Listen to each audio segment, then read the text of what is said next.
Hola mis hermanos, nos encontramos una vez más en Divagaciones Libertinas y el día de hoy tenemos de invitada a Alejandra Ángeles. Bienvenida Alejandra.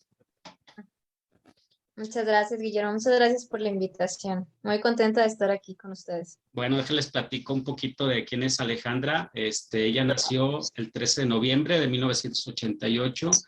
Estudió Ciencias y Técnicas de la Comunicación en la Universidad del Valle de Temajac, en Guadalajara. Y la maestría en estudios literarios mexicanos en el Centro Universitario de Ciencias Sociales y Humanidades de la Universidad de Guadalajara. De igual forma, cursó el diplomado en escritura creativa en la Sociedad de Escritores Mexicanos, en la SOGEM, Guadalajara. Algunos de sus relatos fueron seleccionados para publicarse dentro de la colección Caleidoscopio 11 y 12, que recogen los mejores trabajos de la SOGEM. En octubre del 2018, uno de sus cuentos fue publicado por la revista electrónica Nocturnario. Ese mismo año prologó El jugador de Fyodor Dostoyevsky dentro de la colección narrativa del programa Letras para Volar de la Universidad de Guadalajara.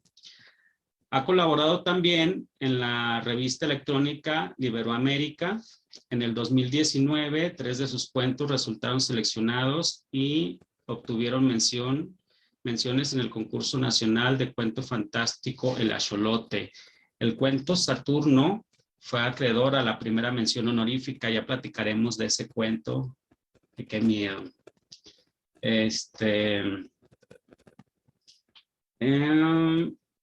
Concurso fue organizado por el colectivo, dicho concurso fue organizado por el colectivo Los Cuentacuentos y con jurado perteneciente a la Universidad de Guadalajara. Actualmente estudia el doctorado en Humanidades en el Centro Universitario de Ciencias Sociales y Humanidades de la Universidad de Guadalajara.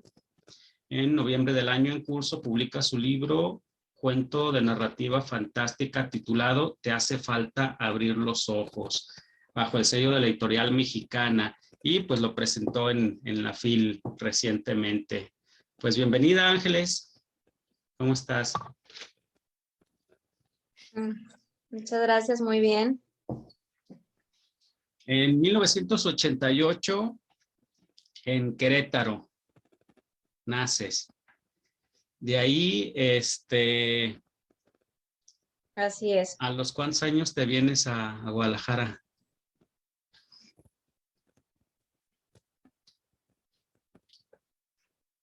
Yo llegué aquí a los 11 años, cumpliendo 12. Realmente he vivido en muchos lugares. Nací en Querétaro, pero al año nos mudamos a Cancún. O sea, mi familia no es de Querétaro.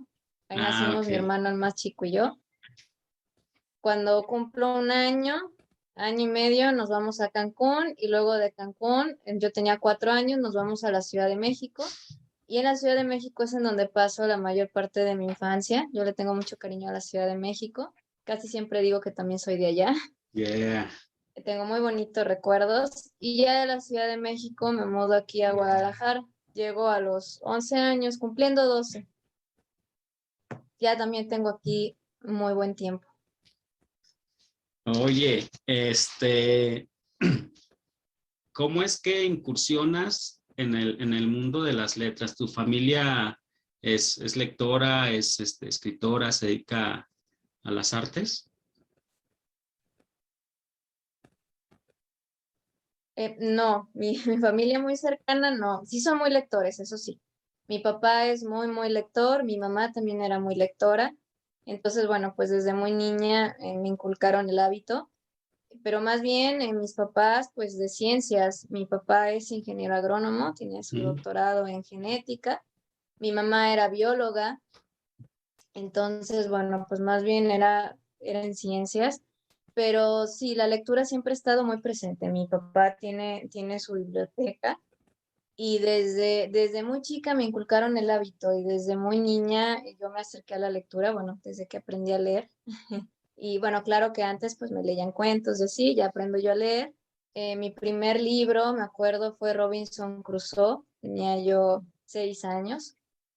Y pues ya a partir de ahí siempre me ha gustado mucho leer.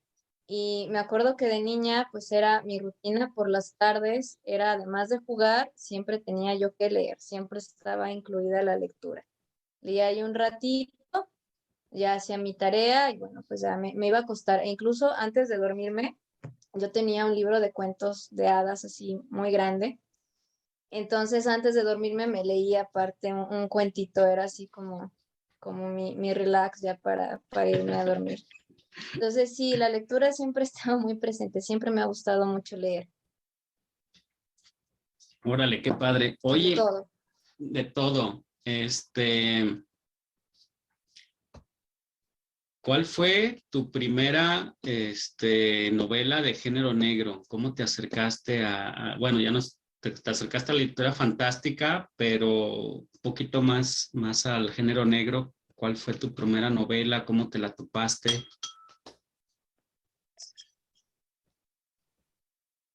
Bueno, es que realmente mi acercamiento a la narrativa fantástica eh, es un poco curioso porque yo llegué en cuanto a lectura, bueno, sí, pues, digamos que mi primer acercamiento pues fueron las leyendas, ¿no? Siempre me llamó mucho todo lo de misterio, todo lo de terror, y mi primer acercamiento fueron las leyendas. De novelas como tal, realmente yo llegué ya un poco, ya más grande. Eh, Recuerdo, bueno, claro, está Frankenstein cuando iba en la secundaria, pero bueno, a mí esa novela no se me hizo de terror, al contrario, me evocaba muchísima ternura la criatura, incluso hasta me acuerdo que hasta se me salían las lágrimas con lo que le pasaba y con lo que él sentía. Entonces no se me hizo esa novela de terror. Yo llegué realmente a la narrativa fantástica, no tanto porque se me inculcara en cuanto a lectura. Mi papá leía de todo y era más bien más cercano a narradores como Dostoyevsky o a Cervantes. Entonces, bueno, pues yo empecé por ahí, digo, más con el siglo, obviamente, con el siglo XIX. Entonces, yo llego a la narrativa fantástica ya escribiendo. Primero, ese fue mi primer cuento, que de hecho está en el libro de Te hace falta abrir los ojos, aquí, que se llama Lacrimosa, que es el segundo cuento del libro. Ese fue el primer cuento que yo escribí y ese fue como mi primer acercamiento a lo que es lo fantástico. Cuando yo imaginé la historia, la imaginé con elementos de lo fantástico, no podía imaginármela de otra manera. Eh, es Así fue como vino, porque aparte era la mejor manera en la que yo podía retratar los sentimientos del personaje. Si algo a mí me gusta de la narrativa fantástica, de los elementos de lo fantástico, de lo insólito, es que te permiten retratar muy bien la psicología del personaje, las emociones del personaje, ¿no? De qué manera le puede sentir al lector, hacer sentir al lector o que el lector se dé cuenta que el personaje se siente culpable o tiene temores, tiene miedos. Pues para mí, a partir de los elementos de lo fantástico y de lo insólito, ¿no? De los fantasmas, del doble, tantos recursos que hay.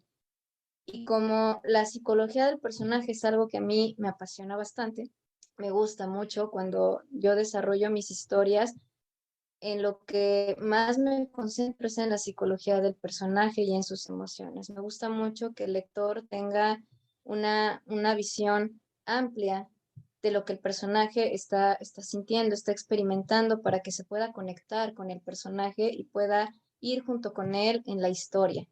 Entonces, eh, esta pasión que tengo por la psicología de los personajes, por las emociones de los personajes, pues es también lo que me lleva, o lo que me llevó un poco a la narrativa fantástica, ¿no? Porque para mí era la mejor manera de poder como separar y partirle al lector, digamos, el personaje en un rompecabezas, que pudiera ver todo lo que lo compone, todos sus miedos, todo, ¿no? Desnudarlo ante el lector.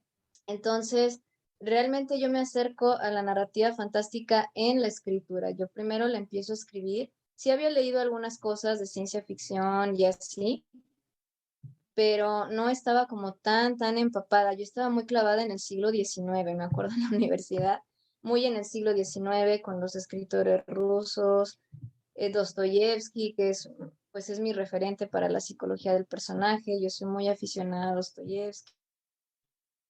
Estaba muy en el siglo XIX, con el realismo del siglo XIX, el romanticismo del siglo XIX y de vez en cuando algunas cosas de ciencia ficción. Cuando ya empiezo yo a escribir narrativa fantástica, ya me empiezo a acercar más, ¿no? Digo, bueno, si tanto me gusta el género, pues ¿por qué no busco también más literatura? Y me empiezo yo a acercar más ya a la ciencia ficción, em, ya a las novelas, sí, ¿no? Pero que me encantan, ciertamente me encantan, pero realmente mi primer acercamiento fue a través de la escritura, a través de darme cuenta que esa era la manera en la que a mí me gustaba tanto retratar a mis personajes como contar mis historias. Oye, ¿y a los cuántos años escribiste Lacrimosa? Tenía yo creo que como 21 años. Lacrimosa fue originalmente un guión para corto. Yo, como ya bien lo dijiste en mi semblanza, yo estudié comunicación y bueno, una de las materias que cursé fue la de guionismo. Y el trabajo final fue un guión para cortometraje y ahí fue donde surgió Lacrimosa. Ahí fue donde surgió esta historia también ligada a esta pasión que tengo por el arte, por la música y por las bellas artes en general, ¿no? Que es un mundo que a mí se me hace maravilloso y que se me hace muy rico. Da tanto, es un mundo que a mí se me hace muy mágico, y entonces del que puedes sacar tantas cosas y en el que, claro, pues sí, suceden tantas cosas a veces pues insólitas, fantásticas. Así es el teatro, así es la música. Em, entonces digamos que es un mundo en el que yo sí me he adentrado bastante dentro de mis letras y el que más me ha interesado retratar el arte.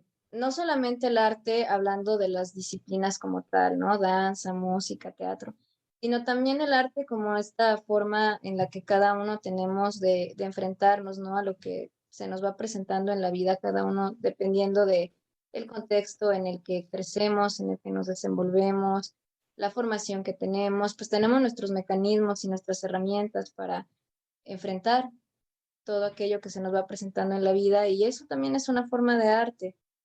Entonces, a esto es a lo que yo me he acercado con mis letras y que he intentado pues retratar en mis historias. ¿Te inspiraste en alguien en especial para Lacrimosa o cómo fue el proceso creativo para ese personaje? No, me inspiré en el arte en general y en mi pasión que hay en el arte en general. En esa época, cuando yo iba a la universidad, yo cantaba en coros.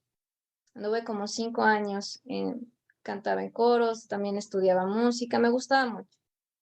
Entonces, las letras también para mí fueron una forma de mezclar toda esta pasión que yo tenía por las bellas artes y de poderla pues aterrizar, ¿no? Para mí, y eso también se me ha hecho maravilloso de la escritura, es que no he tenido que dejar de practicar ninguna de las artes que tanto me gustan. Las he podido conjuntar todas en mis cuentos, en mis proyectos literarios, ¿no? Ahí están todas.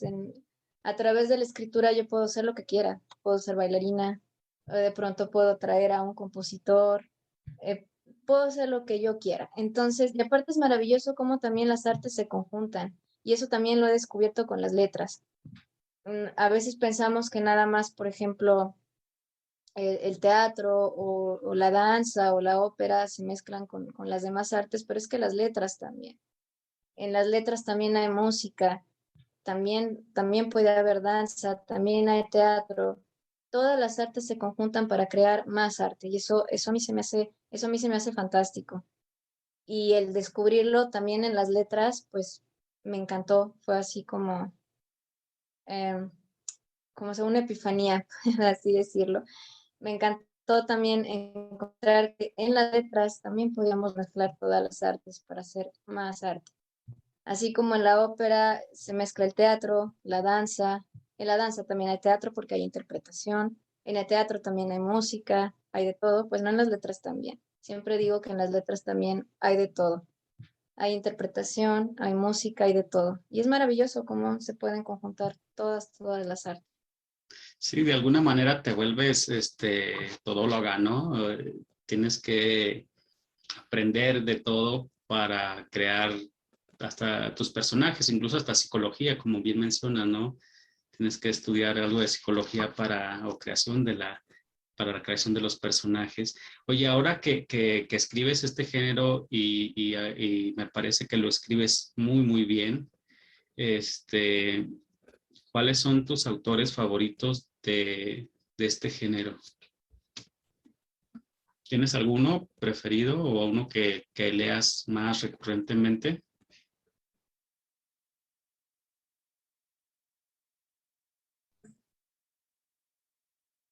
Bueno, pues uno así preferido, no, más bien tengo varios. Em, y no tanto de este género como tal. Como te digo, yo he mezclado, ¿no? Mezclo de todas mis lecturas. Elena Garro, por ejemplo, por supuesto, es un referente, ¿no? Elena Garro me encanta. Em, ¿Quién más? Ya había mencionado, bueno, Dostoyevsky no es precisamente narrativa fantástica, pero lo he agarrado para psicología del personaje. Em, Virginia Woolf, que también tiene elementos de lo fantástico, por ejemplo, en El Orlando. Entonces, más bien yo tomo de todo, de varios, de todas mis lecturas, no, no te podría decir así uno predilecto. Es, todos me aportan, todos tienen lo suyo y todos me aportan, todas mis lecturas me aportan. Sí, te pregunto porque cuando leí el libro, fue inevitable para mí, quizás por el estilo, por el tipo, pensar en Edgar Allan Poe, pensar incluso hasta en King, en Stephen King, pensar en Horacio de Quiroga, eh, pensar quizás en Stoker, en Bram Stoker. No sé,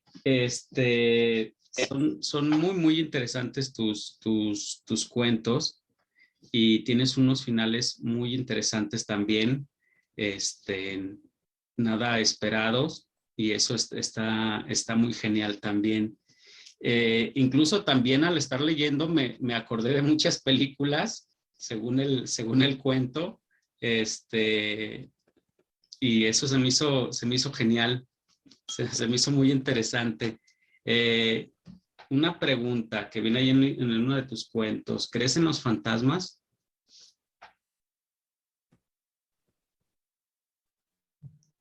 Bueno, pues primeramente agradecerte, pues, qué bueno que me da mucho gusto que te hayan gustado, valga la redundancia, mis cuentos. Y bueno, ya me da gusto también todo lo que te evocaron. Me da gusto saber que te evocaron cosas que te pusieron a pensar, que motivaron también pues la creatividad, que eso es algo que pues a mí me gusta mucho buscar, ¿no? Y en mis lectores. Bueno, Edgar Allan Poe, por supuesto, claro, sí, obviamente que sí es un referente. Edgar Allan Poe me encanta y lo leo desde la preparatoria. De la preparatoria fue cuando tuve mi primer acercamiento con Edgar Allan Poe y desde entonces sí me encanta. Entonces sí, es muy normal que, que encuentren cosas de Edgar Allan Poe. Hay por ahí también de otro escritor que voy a mencionar antes de responder a la pregunta que me hiciste. Hermann Hesse también fue otro escritor importante en los tiempos en los que yo estaba escribiendo Te hace falta abrir los ojos, cada una de las historias.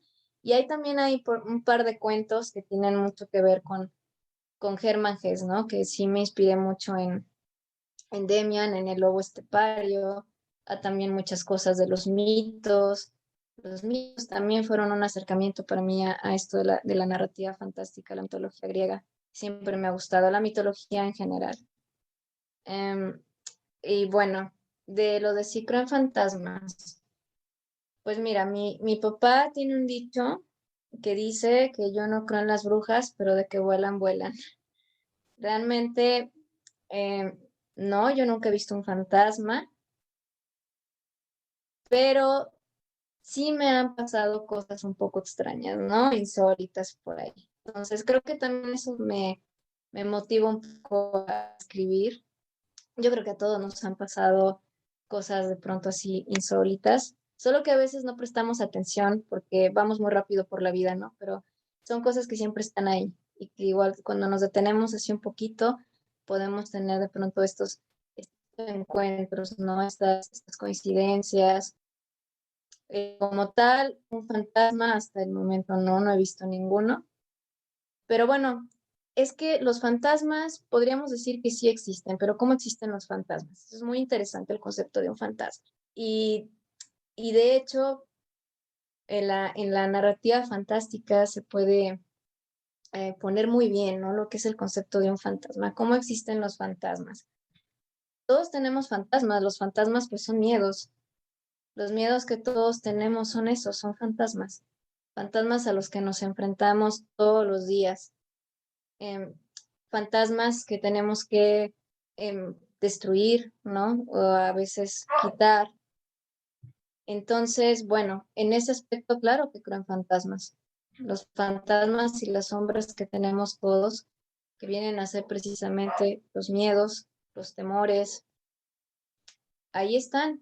Y precisamente en mis cuentos, pues yo busco sacar eso, esos fantasmas que tenemos, esos temores, darles forma. Y les doy forma en los cuentos de muchas maneras, ¿no? Y ya el lector decide, bueno, qué tipo de fantasma es. Pero bueno, respondiendo a tu pregunta, sí, sí creo en fantasmas, en ese tipo de fantasmas que todos tenemos. Nadie estamos exentos. Todos tenemos y vivimos con fantasmas y nos tenemos que enfrentar a ellos y tenemos que derribarlos para poder seguir creciendo. Y ahorita que me estabas diciendo, también me acordé de William Maupassant, este, el de Lola en específico. Este, y, y bien dices que todos, y no sé si antes era más común, de las abuelas o en los ranchos, que pasaban cosas muy extrañas, o incluso los adultos también llegaban a platicar historias eh, que no tenían cierta explicación, sin embargo eran parte del coloquio, de la plática. Es decir, en una ocasión me pasó, fue muy raro, pasó esto y el otro. Cuéntanos una de tus experiencias raras de ese tipo, ¿te acuerdas?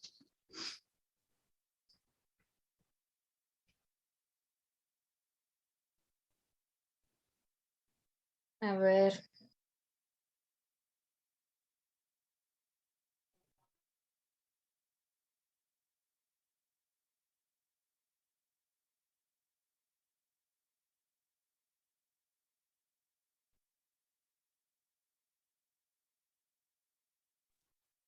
Unas pequeñas fallas técnicas con el internet ahí. no te preocupes, es normal. Eso ya se edita. Va. Bueno, ¿tienes en mente alguna anécdota extraña que te haya pasado? Mm, pues, bueno, sí, con los sueños. A mí me suelen pasar luego cosas con los sueños. De pronto, ¿no? Estos sueños que a veces suelen ser premonitorios o muy simbólicos. Creo que es en donde más podría yo decir que he tenido ese tipo de experiencias. Sueños muy vívidos, muy simbólicos, que pues sí lo dejan sí te dejan pensando, ¿no? Híjole, ¿habrá sido solo un sueño o no? Hay veces que sí te sorprenden, ¿no? Que a veces sí suelen ser premonitorios. Sería yo creo que la experiencia así más vívida que te puedo relatar en los sueños. Qué miedo con los sueños. Oye, inicias tu libro con Saturno. Inicias fuerte. Saturno se me hizo un cuento muy, muy interesante y fuerte. ¿Nos puedes platicar cómo fue el proceso creativo para Saturno? Sí, sí, claro que sí. Bueno, Saturno tiene que ver también, bueno, ya sabemos, con mi amor a las artes, en este caso a la pintura. Y a un pintor que yo admiro mucho que es a Goya. Goya me encanta. Y de Goya lo que a mí más me gusta es el periodo negro, obviamente. Sí, me encanta todo lo oscuro, todo lo misterioso, lo de suspenso. Pues claro que el periodo negro de Goya, que en este caso el periodo negro de Goya, bueno, nos está retratando una situación eh, muy difícil en su momento, ¿no? Entonces, el periodo negro, que es lo que más me gusta de Goya, del periodo negro hay dos pinturas que me gustan mucho de Goya. Una de ellas es Saturno. Siempre desde muy niña esa pintura me imponía, ¿no? Cada que la veía en libros, mi papá tiene un libro de Goya, así grande, gordo, ¿no? De hecho, está por aquí, déjame, lo voy a enseñar.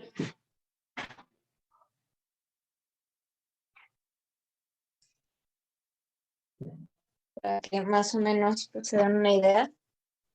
Goya. Este es un tomo, son dos tomos los que tiene mi papá. Entonces, bueno, cada que yo y veía la pintura de Saturno, me impactaba bastante. Me impactaba mucho. De niña, bueno, no sabía evidentemente quién era Saturno, eso ya lo supe después, ya que me acerqué a la mitología, pero me imponía mucho la mirada, el hombre ¿no? Con el bebé comiéndose al...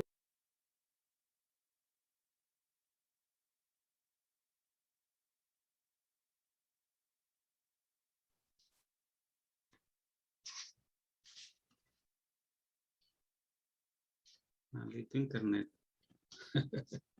Bueno, tú eres el restaurador entonces, contemplando a Saturno.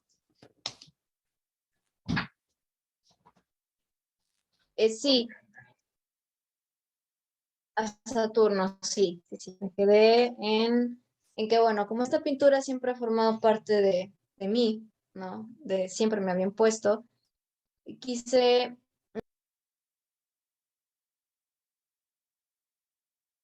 yo no soy de las que tiene muchísimas notas, sí hago notas, pero son notas muy básicas, ¿no? De qué va a tratar la historia, a dónde quiero llegar, siempre sé a dónde quiero llegar, al final siempre lo tengo.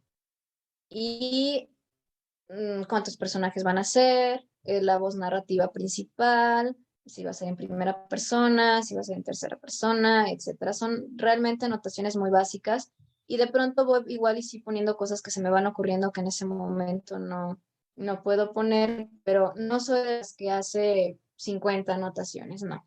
Yo funciono mejor con la hoja en blanco. Yo me pongo a escribir y va surgiendo la historia a partir de mis anotaciones básicas, muy básicas realmente, va surgiendo la historia. Entonces, con Saturno yo quise imprimir esta fascinación que yo tenía por la pintura, esta pintura que impone, eh, que de verdad sí te da escalofríos cuando ya la ves en vivo. Yo ya tuve la oportunidad y el gusto también de ver la pintura en vivo 2 veces. Y sí es una pintura que impone bastante, que sí te enchina la piel, sobre todo ya conociendo la historia que hay detrás, no solo de la mitología, sino de Goya en general. Y, y fue lo que yo quise imprimir en la historia. Este misterio que encierra la pintura, lo que impone, estos escalofríos que provoca. Y bueno, para eso pues tenemos efectivamente a un restaurador que le huye a restaurar la pintura de Saturno. Ya ha restaurado todas las pinturas del Prado, ya también ha pasado por el periodo negro de Goya, pero solamente le hace falta Saturno. Y le rehuye la pintura porque le impone muchísimo. Pero al final, pues, no puede negarse, le toca restaurar la pintura. Tiene que ella es la única que le hace falta, entonces lo ponen a restaurar la pintura y de ahí, bueno, ya se desencadena todo lo que le va a provocar la pintura y lo que se va a desarrollar en la historia, que claro que no lo voy a contar para que compren el libro, para que lean y compren el libro y descubran qué es lo que pasa con el restaurador, qué es lo que le hace la pintura al restaurador. Pero bueno, sí, ciertamente es imprimir esta fascinación que desde niña ha estado presente en mí por Goya, por esta pintura en especial, y darle vida a través de este restaurador y de lo que le sucede. Y bueno, claro, a través de esta narrativa fantástica, que por supuesto es lo que me permite, como ya había dicho, ¿no? ¿Cómo puedo yo decirle al lector la fascinación, el temor que le produce la pintura? Bueno, pues a través de estos elementos de lo fantástico que yo le doy a la pintura conforme él la va restaurando. Es muy interesante el proceso que este restaurador va teniendo con la pintura, la magia que van también haciendo sus pinceladas, ¿no? En el Saturno, y que ya lo descubrirá el lector cuando compre el libro y lea la historia. Y me gustó mucho las emociones que pones en los personajes, y se nota pues el interés por la psicología, por varios síndromes que pones ahí en alguno de los cuentos. Y eso también está muy padre, o por lo menos es algo que a mí me gusta mucho también de la literatura en general, los personajes bien creados, la psicología, que muestren las emociones y iniciaste y cerraste, iniciaste fuerte con Saturno. Me gustó mucho este Saturno y me dio miedo. Debo confesarte que me dio miedo. Me dio miedo. Por lo regular, la literatura de terror, horror me gusta mucho, pero no suele ser algo que me dé miedo. Pocas me han dado miedo y me dio miedo que tú me dieras miedo o que leerte me diera miedo. Dije, no inventes, ¿qué está pasando aquí? Leí unos cuentos de terror de, de Conan Doyle, que me dieron miedo. Yo pienso que fueron los primeros cuentos de terror o de los pocos cuentos de terror u horror que me han dado miedo. Y los de Conan Doyle están bien chonchos. ¿Has leído a los de terror de Conan Doyle? No, los de terror no, pero los Pa- voy a buscar ya que me los está sí, recomendando.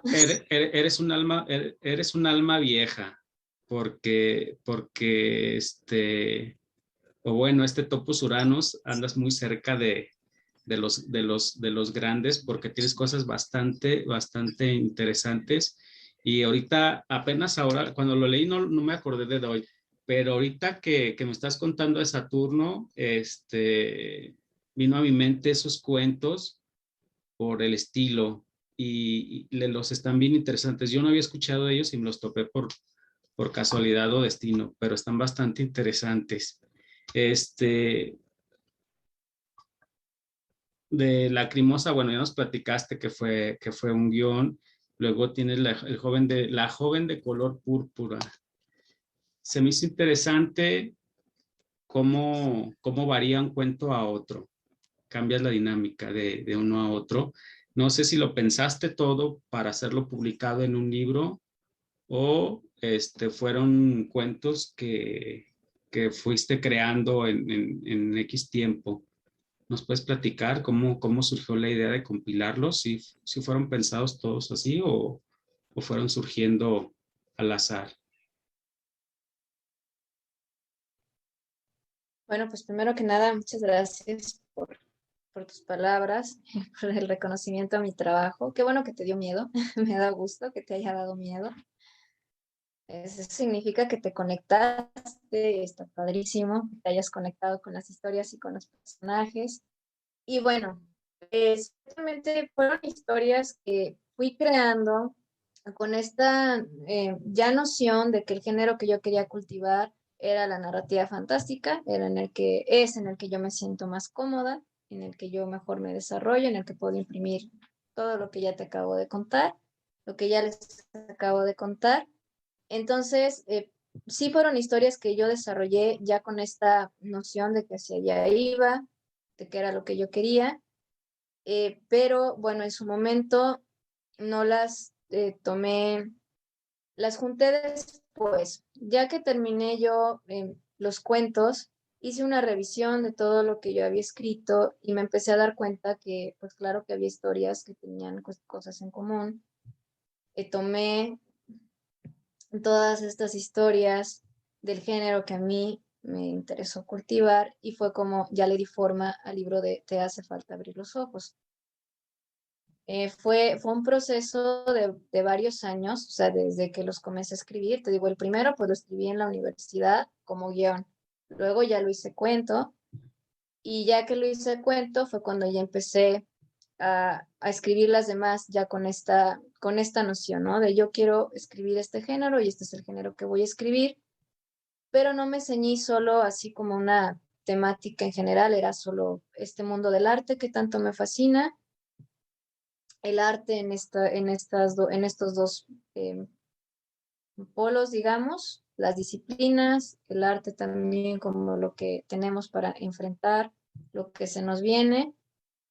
Eh, pero bueno, vamos, no pensé en nada. Yo quiero que todos mis cuentos tengan, no sé, por decirlo así, vampiros, no. Realmente no. O sea, se me venían las historias dentro eh, en el momento, yo escribía y bueno, también te vas dando cuenta que de alguna manera, pues claro que vas conectando, ¿no? Las reuní y le di forma al libro, fueron como 5 años.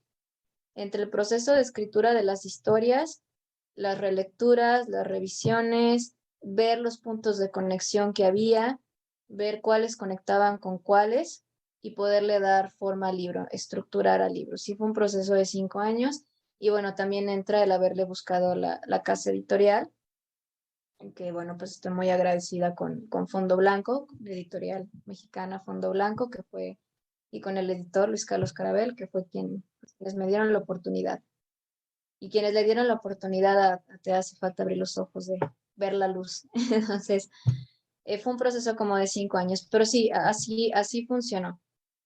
Y, Así fue como lo estructuré. oye, ¿y hay corto de Lacrimosa o nomás quedó en No, el no hay guión? corto. No, no hay corto. No hay Nada corto, más se quedó en el guión. queda en el guión. Quedó en el guión, ahí lo tengo, yo ya ni sé dónde lo guardé, ya como lo transformé a cuento, pero sí lo tengo ahí, ese sí lo guardé. Ese sí lo guardé, es la base del cuento. Y fue lo primero que yo escribí. Además, también fue como yo me di cuenta que disfrutaba mucho escribiendo, porque yo nunca me imaginé como escritora. Realmente no fue algo que yo desde muy niña dijera, yo quiero ser escritora. No, la verdad es que no. Me gustaba mucho leer y me gustaba mucho el arte y yo siempre me vi dedicándome al arte, era lo que yo tenía muy claro. Yo desde muy niña dije, yo me quiero dedicar al arte, pero no sabía cuál porque todas me gustaban, todas me atraían, todas me encantaban. Entonces fue un peregrinar, por así decirlo, por todas las artes y estudiar de todas. Música, en la prepa estuve en teatro, en la secundaria también estuve en danza, y tuve que ir por todas para llegar a la literatura, aunque la literatura siempre estuvo presente ahí porque siempre fui muy lectora, pero darme cuenta que me encantaba escribir fue en la universidad y fue con Lacrimosa, con este guión y con los guiones que siguieron, no fue el único guión que escribí, luego tuve otra materia que fue ya taller de cortometraje y yo era la que escribía los guiones, ¿no? Porque yo era malísima con todo lo técnico, pero malísima. Yo de edición y eso, no, yo era malísima. Pero a mí sí me encantaba escribir y yo los guiones sí, y curiosamente mis compañeros eran muy buenos en lo técnico, en la edición, les gustaba mucho. Entonces, para yo poder participar en el equipo, ya cuando formábamos el equipo, yo era siempre, yo escribo la historia, porque mis compañeros le oían un poco a los guiones. Y como es la parte que a mí me gustaba, así de yo escribo el guión. Y ahí fue cuando como me di cuenta que me gustaba escribir, que había algo ahí. Y ya después llegué yo a la escuela de escritores y ya fue cuando yo dije, sí, de aquí soy, este es el arte que yo quiero cultivar y ya aquí me sigo, ¿no? De aquí para adelante. Oye, comentas que no haces muchas notas. ¿Piensas, bueno, decía Jaime Sabines que él no hacía muchas notas porque lo tenía todo pensado en la cabeza? Lo pensaba y ya cuando más o menos lo tenía ya completo, escribía algunas notas y decía él, sabes, será cierto, que ya después la escribía de una, no hacía muchas correcciones tampoco, según él. ¿A ti te sucede algo similar? ¿Lo piensas mucho, haces pocas notas o te sientas la hoja en blanco y ahí vuelcas todo? ¿Cómo es tu proceso en general? Bueno, ciertamente sí lo pienso mucho. Yo traigo el taller todo el tiempo en la mente. Estoy pensando todo el tiempo. Y antes de sentarme a escribir, yo tengo, por supuesto, la historia en la mente, como película. Me imagino las escenas, todo, y sé muy bien a dónde quiero llegar, cuál va a ser el final. Y ya una vez que me siento a escribir, pues ya va surgiendo el cómo voy a llegar a ese final. Pero sí, hay un taller mental previo, mucho taller mental previo, siempre estoy pensando, siempre, constantemente. De hecho, yo creo que por eso yo vivo en la luna, no estoy siempre mucho en mi mundo, ¿no? Em, y siempre he estado tengo ese imaginario, también desde muy niña. Entonces está el taller mental, la construyo mentalmente y luego ya me siento a escribir. Y sí, bueno, no hago tantas notas porque sí mucho ya lo tengo en la mente, ya tengo como la película y el final. Entonces ya que me siento a escribir, estructuro cómo llegar ahí. Realmente el tener muchas notas es que a mí me bloquea. Voy a contar una anécdota un poco para ilustrar esto, que tiene que ver justo con Lacrimosa. Bueno, cuando yo escribí Lacrimosa, lo estoy sacando mucho a colación, pero es que fue la primera historia, es la que escribí. Bueno, cuando yo escribí Lacrimosa, me acuerdo que teníamos un tiempo para entregar el trabajo final, ¿no? Entonces, para escribir un guión cinematográfico sí se sigue una serie de pasos, es muy estructurado. Primero hay que hacer una escaleta básica, bueno, una sinopsis, luego haces una escaleta básica. La escaleta básica consiste en que tú pongas en 10 pasitos o un poquito más si quieres, de qué va tu historia, ¿no? Ah, pues la primera escena va a ir de esto, en la escena 2 va a pasar esto, en la escena 3 va a pasar esto, ¿no? Y luego ya viene la redacción de la historia. Bueno, pues yo me bloqueé completamente por querer seguir este proceso. O sea, es que no podía. Y pasó el tiempo y llegó el momento en que yo tenía ya que ponerme a hacer el trabajo porque ya lo tenía que entregar.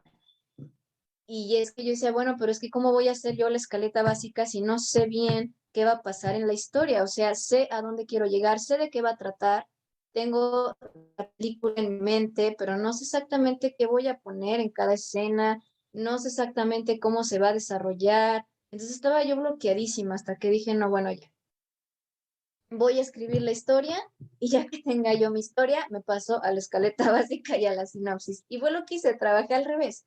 Escribí primero la historia y luego hice mi escaleta básica y luego mi sinopsis.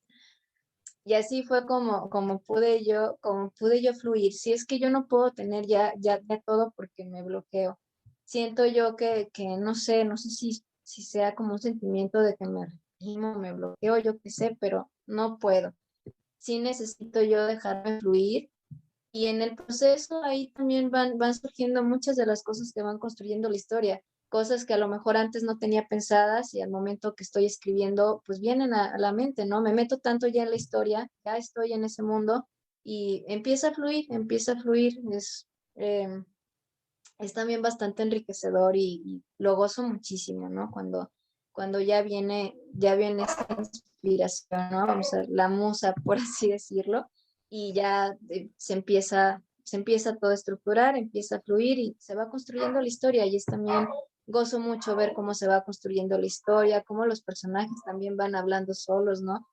A veces los personajes que quieren entrar, que quieren salir, a veces te das cuenta que un personaje ya se fue por otro lado y dices, bueno, pues a ver, ¿no? Entonces ahí vas con el personaje porque tampoco se trata de forzar por algo, se fue por ahí. Entonces es un proceso que se goza muchísimo, yo lo gozo muchísimo. Oye, ¿y tienes algún un ritual para ponerte a escribir? Por ejemplo, que estés en una habitación sola, que haya silencio, o tienes algún ritual raro para escribir, o puedes escribir cuando hay gente, cuando hay mucho ruido, a la hora que sea, en qué horario escribes, si la noche te favorece por el silencio, cosas así. Va. Nos quedamos en mi horario, en que es un caos. Pues, en el horario soy muy caótica. No tengo un horario específico para escribir.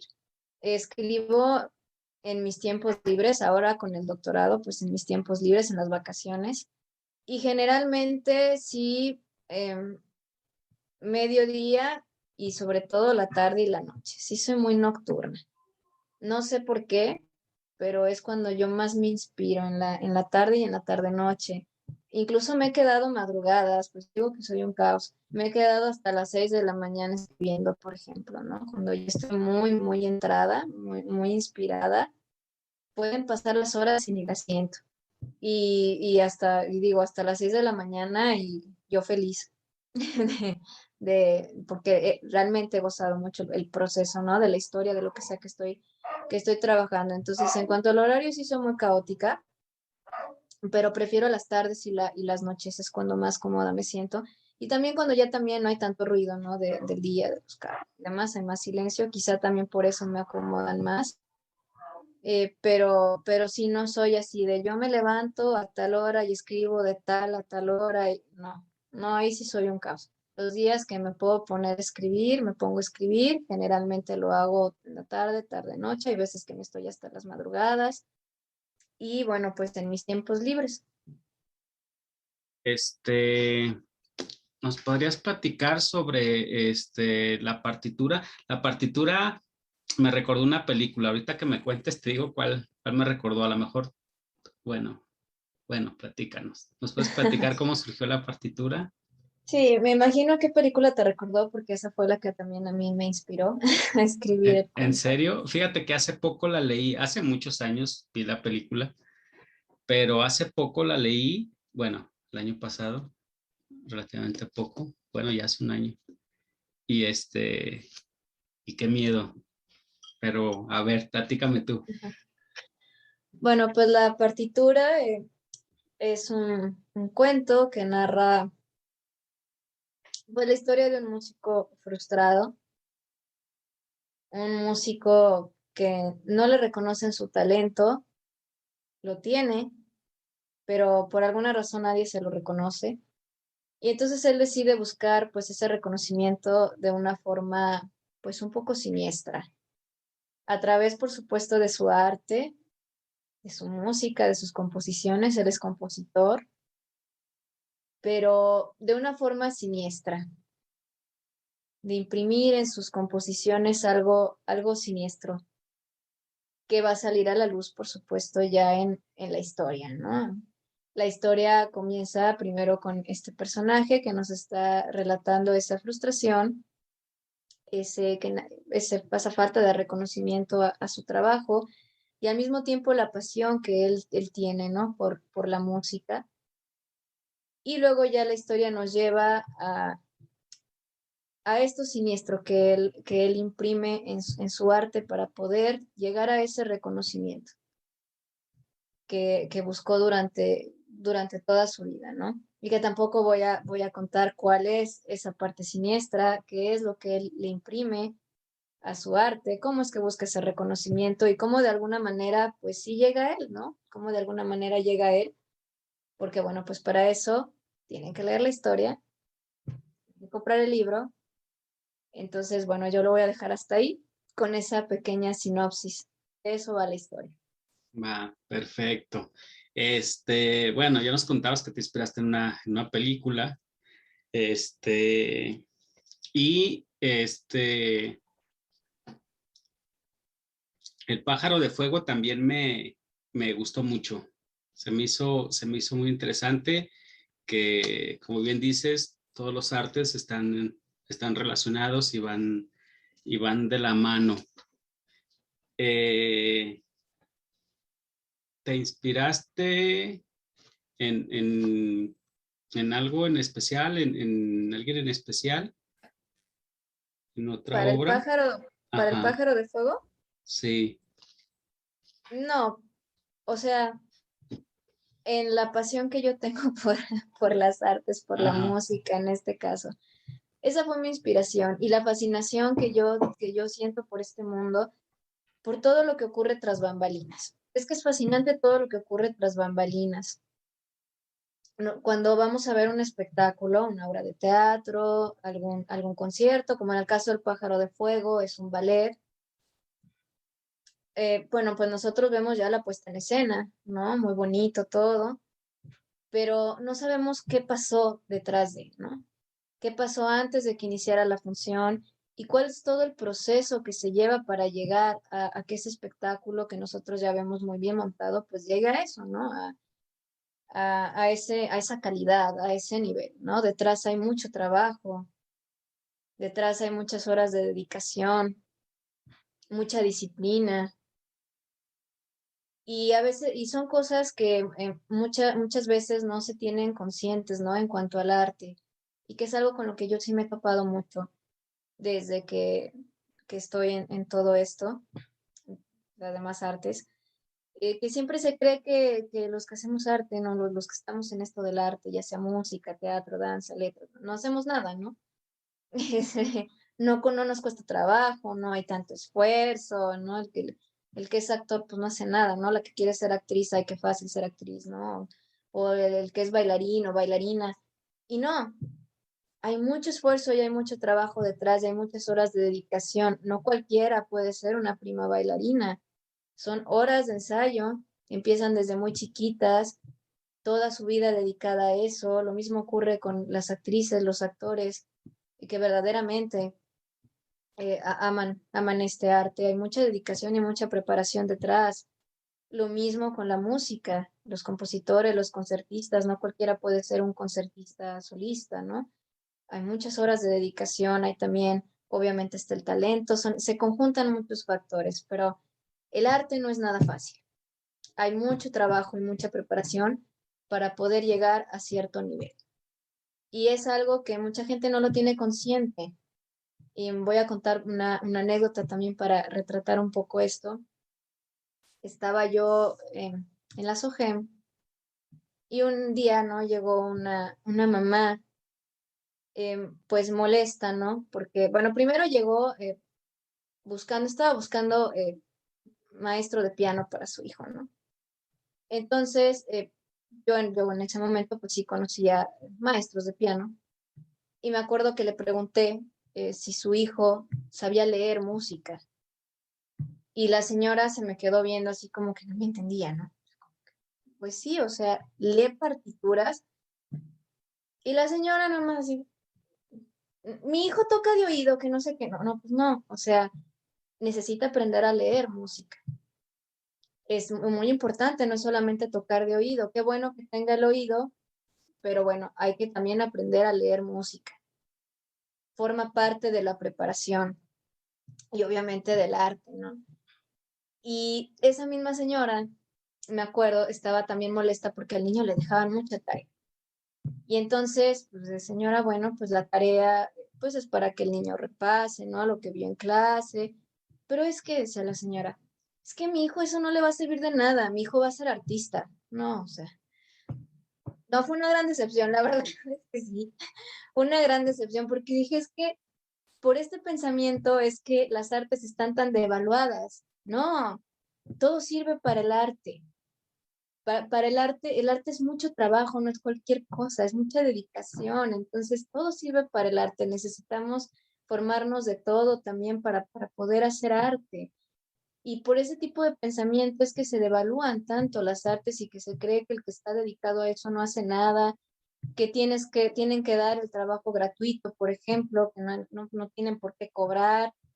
Hay mucha desinformación al respecto y es una de las cosas que yo también busco, ¿no? En mis escritos, crear esta conciencia, que la gente se dé cuenta de todo lo que conlleva la preparación de un artista, tanto en el plano de la disciplina como en el emocional, ¿no? Que también todo lo que conlleva emocionalmente en el artista, ya sea el músico, el actor, y lo que te comentaba de tras bambalinas, ¿no? Muchas veces no sabemos atrás qué pleito hubo, ¿no? Muchas veces hubo un pleitazo ahí en la orquesta, ya se pelearon los músicos, ya, y así tienen que salir a tocar, o las actrices, ¿no? Ya se pelearon, ya, y así tienen que salir a hacer la obra.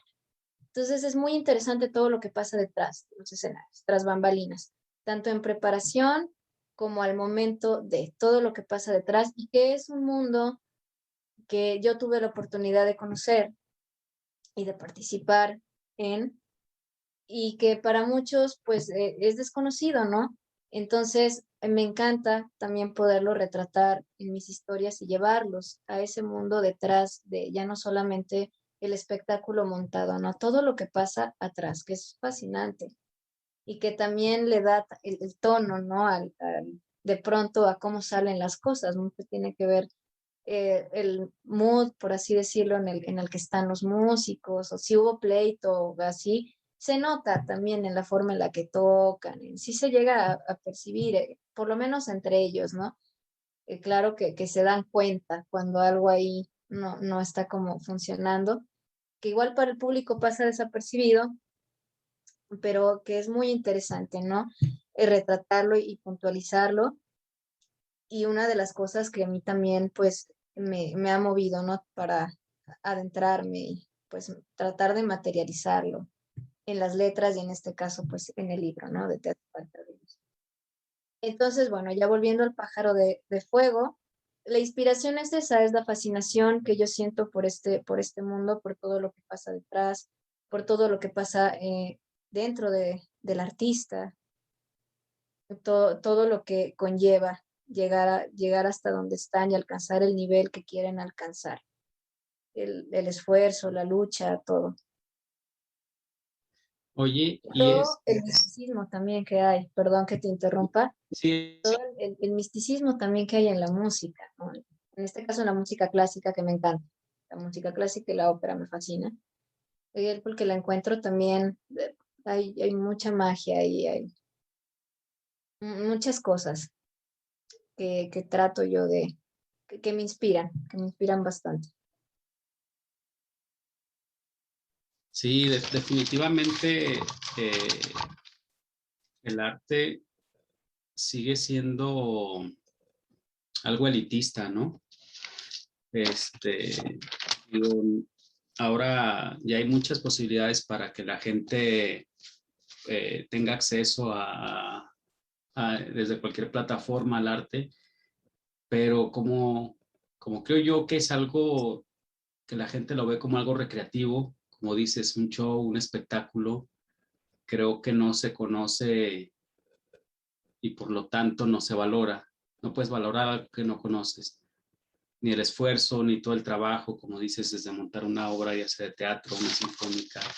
Este, y bueno, las letras creo que todavía son más ajenas al público en general. Creo que sigue siendo muy elitista, no porque quiera ser para ciertas personas, pero, pero a la vez sí es muy elitista porque pocas personas se acercan al intelecto para comprenderlo. Entonces, creo que si vivimos en un país donde hay mucho de todo, hay muchos artistas, pero también hay mucha hambre y, y me ha tocado conocer los dos mundos. Entonces, gente que vive literal en el arte y gente que trabaja todo el tiempo para poder comer. Entonces, toda esa gente que trabaja todo el tiempo para poder comer, que es la mayoría, pues no tiene tiempo para otra cosa. para leer el libro, pues ni se diga, dices, no, pues yo no leo ni el WhatsApp. Entonces sí creo que sigue siendo malamente el arte en general algo muy, muy elitista porque requiere tiempo, dinero y sí requiere intelecto para poder comprenderlo.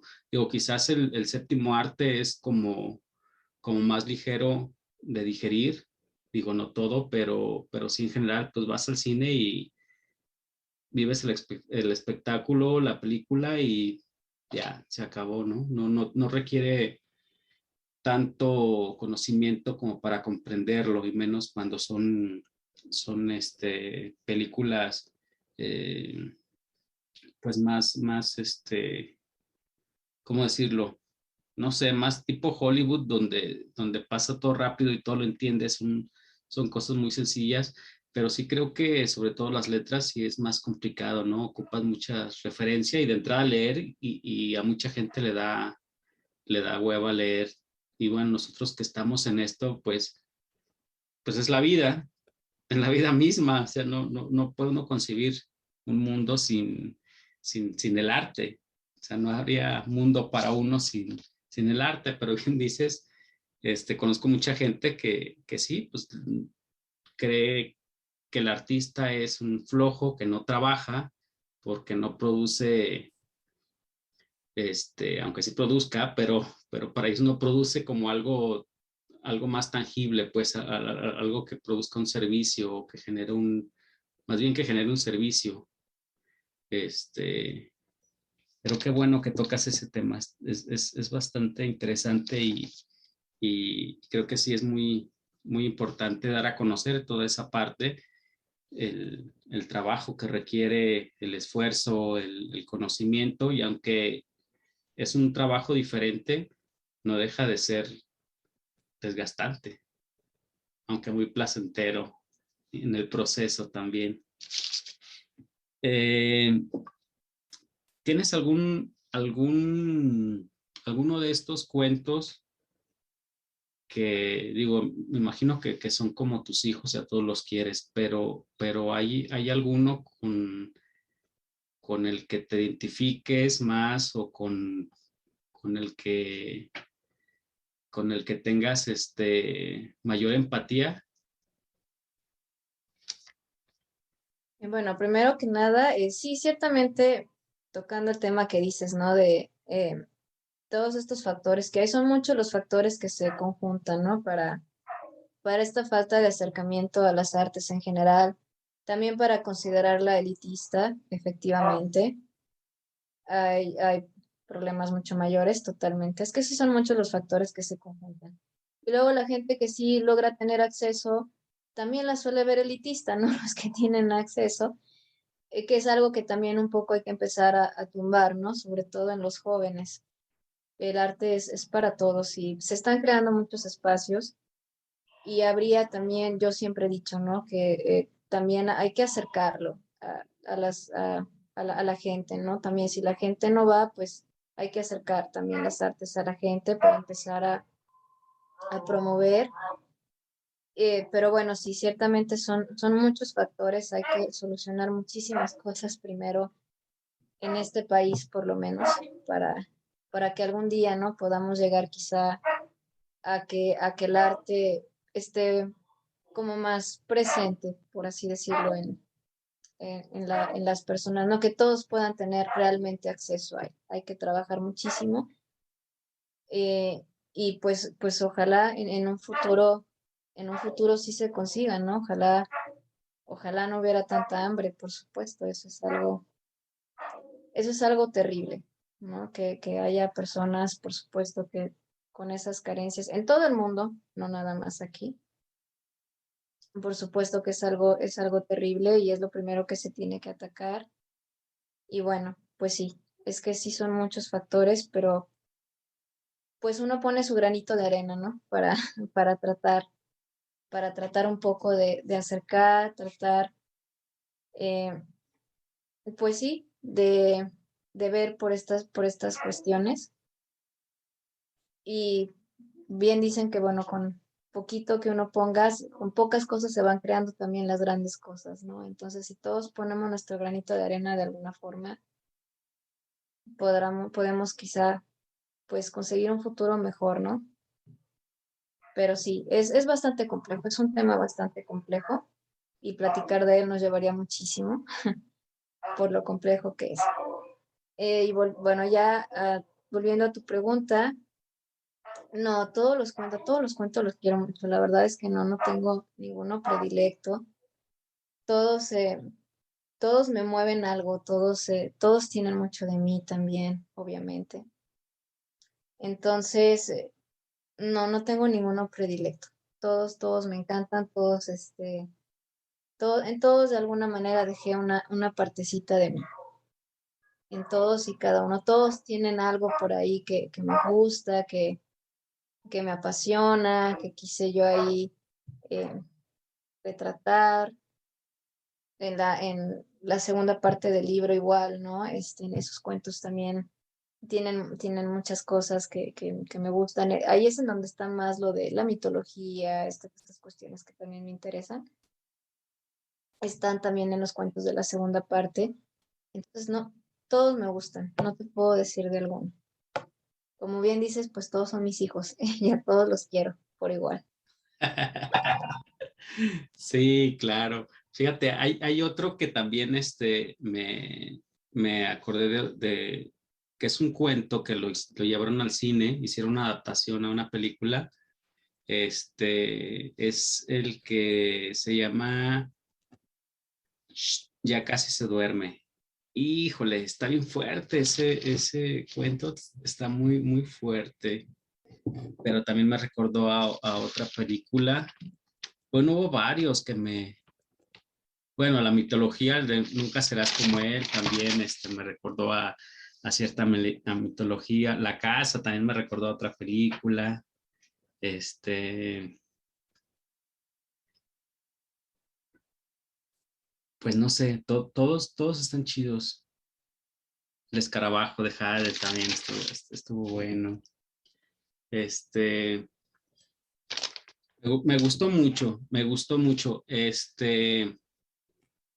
Me llamó mucho la atención eh, que la mayoría de tus personajes fueran hombres.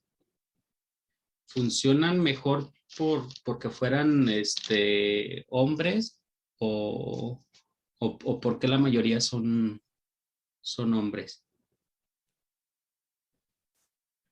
Porque así se vino la historia. Yo no tengo predilección o sea, por ninguno.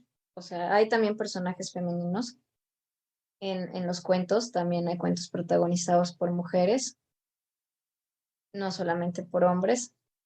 No sé qué tan equilibrado está, la verdad, pero, pero es que así surgió la historia. O sea, yo pensé la historia y la voz narrativa que se me vino fue esa, el personaje que se me vino fue ese, y bueno, yo me dejé fluir, me dejé guiar y simplemente pues no, yo no reprimo ni bloqueo ni tampoco me ando forzando, ¿no? Es que yo a fuerza quiero que el personaje sea mujer, no, es como mejor se cuente la historia, es como se venga la historia, como mejor se narre, como mejor se vaya a desarrollar. No hay predilección ni por extensión, ni tampoco por voz narrativa, pues si es masculina o femenina. Ahora sí que es como llegue la musa. Con la extensión igual, ¿no? O sea, yo no estoy peleada con la extensión.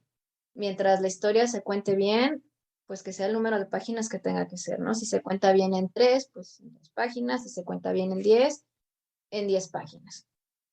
Aquí lo importante es que la historia no se sienta cortada, no se quede incompleta, no, que cumpla con el ciclo. Que cumpla con el ciclo. Entonces yo ahí sí, es que es como se venga.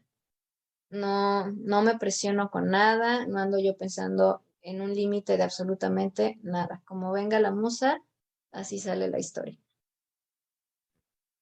Chido, Ángeles. Muchas gracias.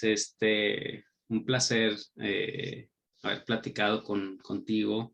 Están bastante interesantes tus cuentos. Se los recomiendo totalmente. Ya por ahí tengo un encargo sobre un libro, le platico a un amigo sobre algunas historias y me dijo, oye, suena muy interesante, ¿está en Amazon?